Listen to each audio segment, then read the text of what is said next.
Cavite na puno ng kulay, oportunidad at usbungan ng kaunlaran. Ngunit sa patuloy na pagsulong ng lungsod, marami pa rin ang napag-iiwanan at nananatili sa anino ng kahirapan.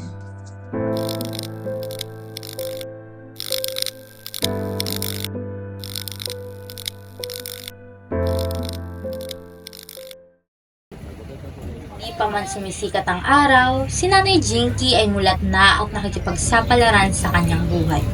Sa pang-araw-araw, ang kanyang pangkabuhayan tuwing alauna ng umaga ay ang pagtitinda ng biskwit at pagtitimpla ng kape sa gilid ng kalsada. Pagsapit ng alas 5, bumabalik na siya sa kanilang tahanan upang mag-asikaso sa bahay. Ayan. Hello po, Nay. Magandang umaga po. Ayan, pasensya na po sa abala at kami po i-istorbo po muna sa inyong araw. Hindi ngayon po may mga gagawin pa po kayo ngayong araw. Mamaya pa naman. Mamaya pa naman. Pag po ganito pong Sabado Linggo po, ano pong madalas po pong ginagawa? Yan lang. Yung dito lang sa mag-anang maya punta na ako ng palengke, magluluto na ako. Pagdating tanghali, hindi na ako lumalabas kasi nandito na kami sa loob ng matutulog na magpapahinga. Paano po kapag po mga Monday to Friday po? Ganon din kasi, ganon din ang oras ko. Kasi pagdating ko doon, alauna ako nagtitinda roon. Alauna, hanggang alas 5:30. Umaga po iyon? Oo. Uuwi lang namin kanina. Tapos po, pinapalitan po kayo ni tatay po na... Oo. Tapos yan naman ang nasa Jollibee. Nagpaparking sa Jollibee. Ayun ang ano niya. Yun ang trabaho niya. Mamaya, alas 8 o bago mag-9, nandito na yun. Eh di, paano po yung sa mga kinikita nyo? Nabanggit nyo nga po kanina na maliit lang po Oo, malit lang. Di, ano po siya? Paano nyo po siya napagkakasya? Hindi, may naman kami bigas. Ulam na lang binibili namin kasi yung bigas binibigyan ng mama nito. Galing niya sa akin. Tapos ulam na lang binibili namin. Yung ulam, ina nilang na binibili kasi sa namin. Tayong bayad sa tubig. Yung mama po niya is anak niyo po? Oo, ito yung pangato kong anak. Ito yung pangalawa. Ito yung 23, ito yung 17. 23. Ilan po ba anak niyo? 4, 2 lalaki, 2 babae. Tapos ang panganay po is Yung nasa... babae. Opo. Saka ito. Sunod po ito. Tapos yung pangatlo, yung nag-group. Parehas po ba kayo nag-work po ni tatay? Oo, siya nagsasaygar ako na pumapasok sa dato. Eh di sila po nag-aalaga po sa mga anak niyo kapag pumalit? Malalaki na sila noon. Kaya na, tsaka nandun na naman sa pagdating ng umaga. Ang inyo po mga anak is napasok na po or ano? Yung mama nito, nasa Imus, sila napasok sa SPED, sa Special Educational, para may mga kapansanan. Nay, ilang taon na po kayo dito? Isang taon na rin. Pang ilang buhay niyo na pong nalipatan to? Yan na. 1, 2, 3. Ha? Ayon sa Philippine Statistics Authority noong 2022, mahigit 2.80 milyon o 10.8% ng pamilya sa Pilipinas ang walang sariling bahay at nangungupahan lamang. Ang perang kinikita nila na sana ay mapupunan na ang kumakalam na sikmura, sa renta pa ng bahay na pupunta. Pero kahit pisong hindi ako nang hingi ng tulong sa mga kapatid ko. Pero sila, ang gaganda ng bahay nila, pero hindi ako nang Hindi ka tayo dyan. Kasi yan, bahay na yan. Palamuti na sa atin yan. Pag tayo na hindi mo rin madadanasan ng yan. Yan na yung salamat ka at malakas ka pa. Yan na ang buhay.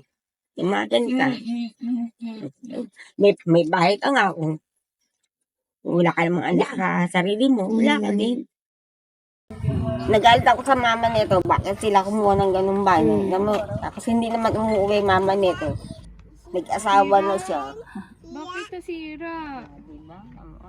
Ay kung hindi kami lumipat at nandun pa rin kami, di pa mababuang pala kami ng mababuang Sobrang sa utang, sa hirap, di ba?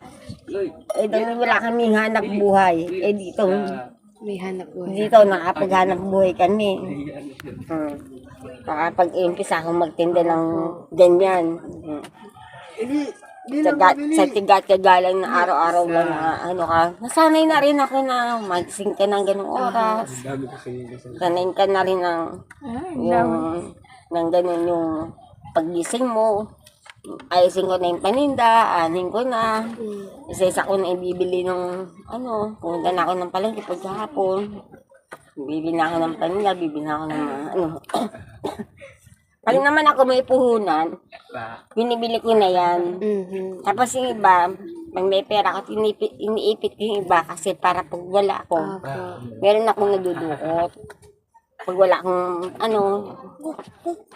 ko yung tinatago ko, ganun ako, hindi ako nagpapaubos ng Sa matagal na pakikipagsapalaran ni Nanay Jinky sa buhay na puno ng pagsubok, hindi pa rin siya sumusuko upang maitaguyod ang kanyang pamilya sa pang-araw-araw.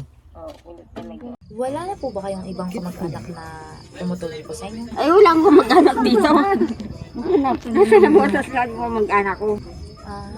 May connection pa naman po kayo, like may communication po kayo? Ganun. Wala, hindi na. Meron naman kailangan, Pasko lang ako umuwi doon.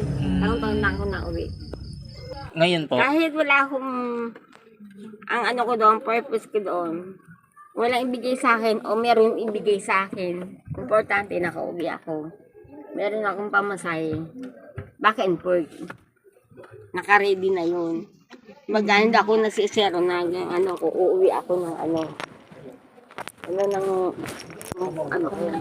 ng purpose ko. Hindi ako uuwi na nagbabudget talaga ako ng pamasahe pag ko. Kasi ayokong uuwi, yung pamasahe lang ang dala ko doon, tapos pabalik, wala akong pamasahe. Ayokong ganyan. Ayoko nang, para pa akong mamamalimot sa, uwi ako, wala akong pamasahe. Ayoko nang gano'n. So ko meron akong, May laan po talaga. nakalaan na pamasahe pa uwi, hindi nila ako bigyan o bigyan nila ako, salamat. Opo. Importante, nakita ko sila. Yun lang yun. Nakapag-banding. Hindi, tsaka nakita ko sila na malakas pa, buhay pa, wala silang sakit. Okay na sila. At hindi nila ako tulungan. Opo. Hindi importante sa akin yun. Ang importante sa akin, nakita ko sila mga kapatid ko.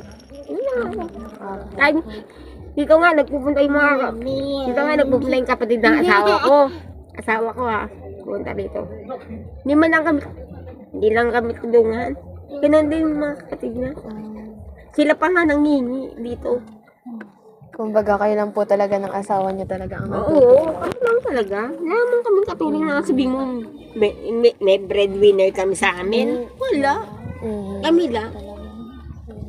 Yun ang breadwinner namin, mga anak ko, kung magbigay sa akin ng bariya lang na sandal. Saan makakarating yun? Ito nga.